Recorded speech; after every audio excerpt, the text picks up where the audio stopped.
All right. Hi there. So this morning we are going to be making baked eggs for breakfast, and we'll get going on it. And by the way, I'm Pat from River's Edge Chev, and I hope you stick through for the whole thing because this is a really nice little dish. You can use it for breakfast, your lunch, or your dinner. It's really nice, you know, with a salad for lunch or dinner. So anyway, I'm going to be buttering these. I've got some melted butter here, and I'm going to butter my ramekins. Boy, it was stormy last night. It just about blew the house down. It was really crazy, crazy weather. And it rained just a ton. I guess we're getting snow up in the mountains, and we might get it down here as well. And snow can be nice until it starts melting and gets ugly, but snow is always quite nice to get every once in a while. Anyway, okay, these are well buttered, and I'm going to be putting some of our Up and Smoke in the bottom of the ramekin. And you can put just about anything you like in a baked egg. The Up and Smoke is really nice, but you can use other kinds of cheeses too. Just about anything will work. But we like the Up and Smoke in this, so that's what we're going to use today. And I'm going to be putting some diced up ham in it as well, and some sun-dried tomatoes from our garden, and some basil pesto from our garden as well. And it all goes good together. You can use any kind of herbs. You can use tarragon, parsley, anything like that at all. You could even dice up spinach or Swiss chard or anything like that. It would be quite good in here. But this is one of our favorite things to eat for breakfast. We do it pretty frequently, a couple times a week anyway. So I'm putting some in the bottom of the ramekin, and then I'm going to also put some at the top of the ramekin as well.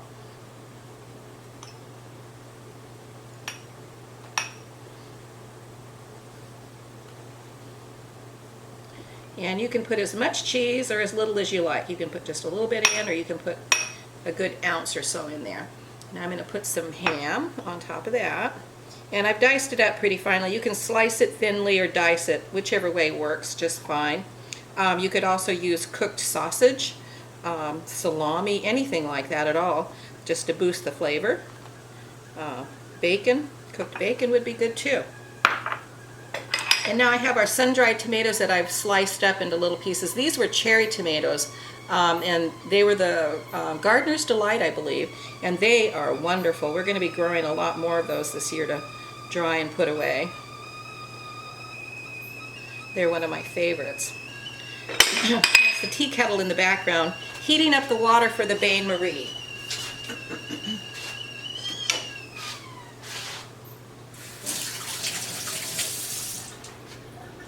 Now you can use a bain-marie or a water bath for baking these, or you can just put them on a cookie sheet and bake them as well. But they turn out a little nicer, I think, if you use a bain-marie. Either way, they're going to be good and they're going to be delicious. Now the cooking time on this is variable because if you like your yolk runny, you have to actually get it so that the whites are cooked but the yolks are still soft. Usually we end up with our eggs being fairly firm when we do it this way, but I'm sure that there's a way of getting it so you can have a soft yolk, but I haven't discovered that one yet. Anyway, we usually get them so that they're pretty firm.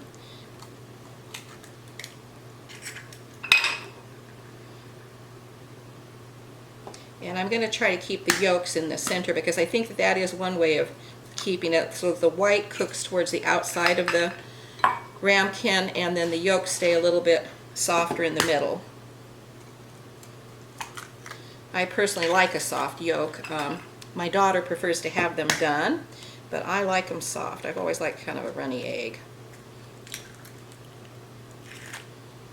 But these are delicious. So now I'm going to put some of the basil pesto on top. The basil pesto oxidizes if it sits, and it's been sitting out here for maybe a half hour or so, so it's a little bit dark green rather than the bright green on the inside. And I'm going to use quite a bit of basil pesto.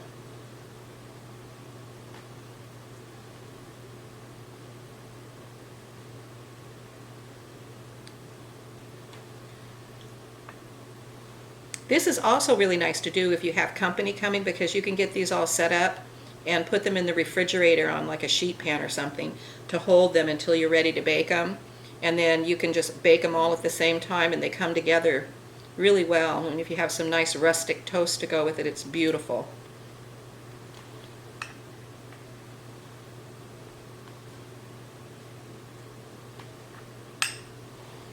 And I use a lot of basil pesto because we like it and we have quite a bit of it stored in the freezer. We do basil pesto every summer.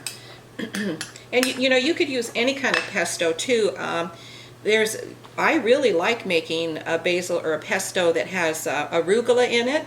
That is delicious. When you make that up, it has a real nice peanutty flavor. It's really good. But it is one of our favorite things. Okay, so now I'm going to give this a little sprinkle of salt. This is French sea salt that I'm putting on here. And then I'm going to put a little dash of pepper on top. And then I'm going to give it a little squirt of cream. But I'm going to also add the rest of this up in smoke. This will be a nice substantial breakfast. We've got a lot to do out in the barn today. We're going to be putting straw out really nice and deep because the weather is so horrible out. It's always nice to give the animals a really nice bed because they do so much work for us. And we're also going to be getting some fresh alfalfa and straw in here within the next week or so, so we need to get it used up so that there's room for it in the barn. Okay, I'm going to rinse my hands off and then I'll add the cream on top of that. And this is Darigold Heavy Whipping Cream. It's like 40% butterfat. This is my preferred cream because it whips well and it reduces really rapidly. But you pretty much have to go to a restaurant supply store to find this, which anybody can go to a restaurant supply. You just have to pay with a card or with a business check. You can't, or cash. Cash always works everywhere.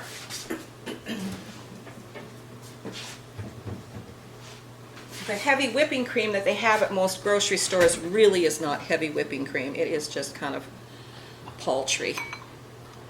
Anyway, I'm going to put these in a pan. And I am going to be baking these at 325 degrees until they're done. Sometimes if the white isn't set, you can put it in the microwave for 30 seconds or so and that'll take care of the issue of the white being kind of soft. But normally it'll bake up just fine and they're great. They're just absolutely wonderful, simple, easy to make. Anyway, I'm going to add the boiling water to this and put it in the oven at 325 until they're done. And I usually start checking at about 10 minutes and sometimes they'll go as long as 20 minutes. So you have time to prepare other stuff, especially if you're having guests.